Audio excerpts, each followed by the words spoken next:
Salut les codeurs! Ce soir, j'ai envie de vous montrer quelque chose qui vient de sortir aujourd'hui, qui est énorme. J'ai lâché quelques posts là ce soir et je me suis dit tiens, on va voir ensemble qu'est-ce qu'apporte la nouvelle version de Dart, Dart 2.6. Et notamment la capacité de compiler votre programme Dart en native, c'est-à-dire en fichier .x, en exécutable, que cela soit sur Mac OS, Linux, Windows. Vous allez pouvoir maintenant, grâce à une ligne de commande, compiler un programme. Alors qu'est-ce que ça veut dire? C'est que maintenant, désormais, à partir d'aujourd'hui, même avant c'était en phase bêta, mais maintenant c'est stable. À partir d'aujourd'hui, vous pouvez créer par exemple un logiciel sur Windows, le compiler en Dart, c'est-à-dire tout le langage le faire en Dart et le compiler et que ça soit un logiciel Windows. C'est-à-dire que les champs d'utilisation sont maintenant infinis. Pour ceux qui ne connaissent pas Dart, mais c'est ce qui est utilisé par exemple dans le cours Flutter qu'il y a sur la chaîne Inmanensa Learn que vous voyez, regardez sur la chaîne, c'est exactement le même langage. C'est-à-dire que bientôt, vous allez pouvoir utiliser vos connaissances que vous allez acquérir sur Flutter pour créer des applications Windows, Linux, Mac OS. Dans cette vidéo, on va voir une petite démo de ce qu'il propose et on va lancer notre premier programme compilé sous Mac OS. On aurait pu le faire sur Windows, sur Linux, mais on va le faire sur Mac OS. On va le faire assez vite parce que c'est pas le sujet de cette vidéo, c'est pas de faire un cours, c'est vraiment vous montrer la possibilité maintenant que nous avons de créer des applications natives et qui plus est plus rapide que des applications ordinaires, codées en C++ ou autre. On va se mettre sur Visual Studio Code, tac. Donc on va aller assez vite. On va créer un nouveau projet Dart. Ça commence à devenir une vraie petite révolution, ce Dart là. Il commence à être de plus en plus intéressant.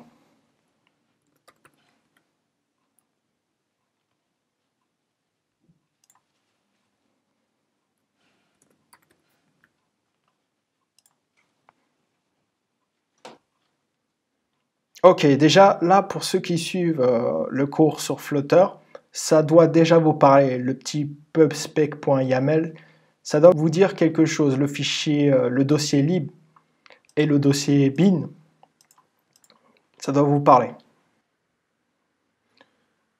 On va aller chercher notre code source pour notre démo. L'application qu'on va créer en native s'appelle Kilo. C'est une application qui a été développée en Dart et qui est simplement un éditeur de texte. Donc avec cet éditeur de texte compilé, on va créer un exécutable sur Mac OS pour créer des fichiers texte. Donc là, on va taper Kilo Dart exemple. On devrait le trouver comme ça.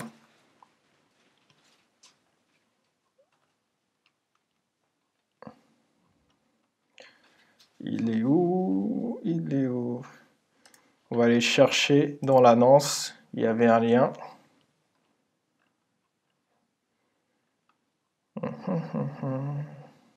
Et ici. Là, on a le code source de notre éditeur de texte. L'éditeur de texte tient, comme vous le voyez, sur 578 lignes. C'est vraiment, je ne sais pas, il faudrait regarder, mais ça doit être un record pour un éditeur de texte. Il fera, après, une fois compilé, il fera 7 mots. Donc c'est juste assez impressionnant quand même. On va faire un copier de ça. On va aller ici. Et dans le fichier main.dart, ça, on supprime et on colle ça. Il va nous falloir des packages. Comme sur Flutter, il nous faut ce package-là. On va aller le chercher.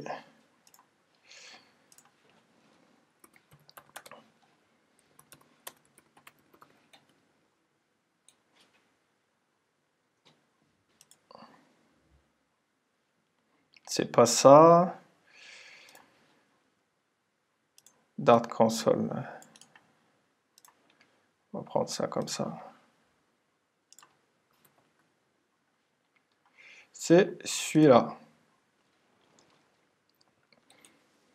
Ça permet d'envoyer des messages sur la console.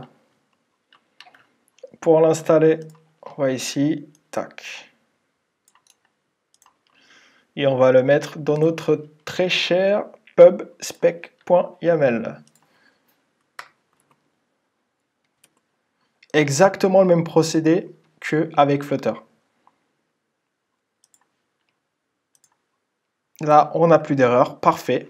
Maintenant, on va passer à la compilation de notre programme. Pour le compiler, on va aller dans notre terminal et taper la commande de compilation. Dart de native.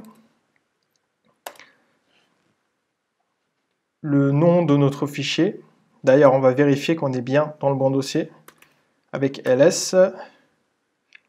Là, on va dans le dossier bin, cd bin, et on va taper notre commande dart to native main.dart. O pour output, c'est-à-dire le fichier de sortie, comment s'appellera l'exécutable, et on va l'appeler démo. Avec cette commande-là, on devrait avoir un exécutable en sortie pour macOS. Le Dart to native va nous compiler de manière native pour le système d'exploitation qu'on utilise. Il va compiler le fichier Dart, l'ensemble des fichiers. Là, il met permission de Daniel. On va lui donner la permission avec sudo. Compilation de notre programme. Parfait. Là, il nous dit que c'est bon. On va faire un commande-clic ici pour aller voir notre programme. On va le révéler dans Finder. Voilà. C'est notre programme. Vous voyez, Unix exécutable. C'est bien un exécutable qui a été compilé pour macOS. Fait 7,3 mots. On n'a plus qu'à le lancer avec un double clic. Et voilà, comme je vous ai dit, le code source qu'on a copié, qu'on a mis et qu'on a compilé, c'est un éditeur de texte qui s'appelle Kilo. Vous avez ce code source-là gratuitement proposé par la team Dart.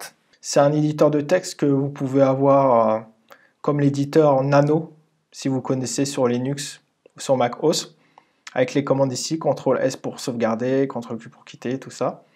On va le tester. Ceci est notre première application sous Mac OS. Pour sauvegarder, il nous a dit de faire CTRL-S. On va le nommer First. Et ça va enregistrer un fichier texte à la racine d'Inmanencia Learn Now. Ok, on ferme ça avec CTRL-Q. Il sauvegarde l'historique, tout ça. On va aller vérifier que notre fichier est bien créé en allant sur notre utilisateur Home. Et le fichier est là. C'est bien un fichier texte qu'on peut ouvrir avec TextEdit. Et voilà. On a créé un programme, même si on n'a pas touché au code source.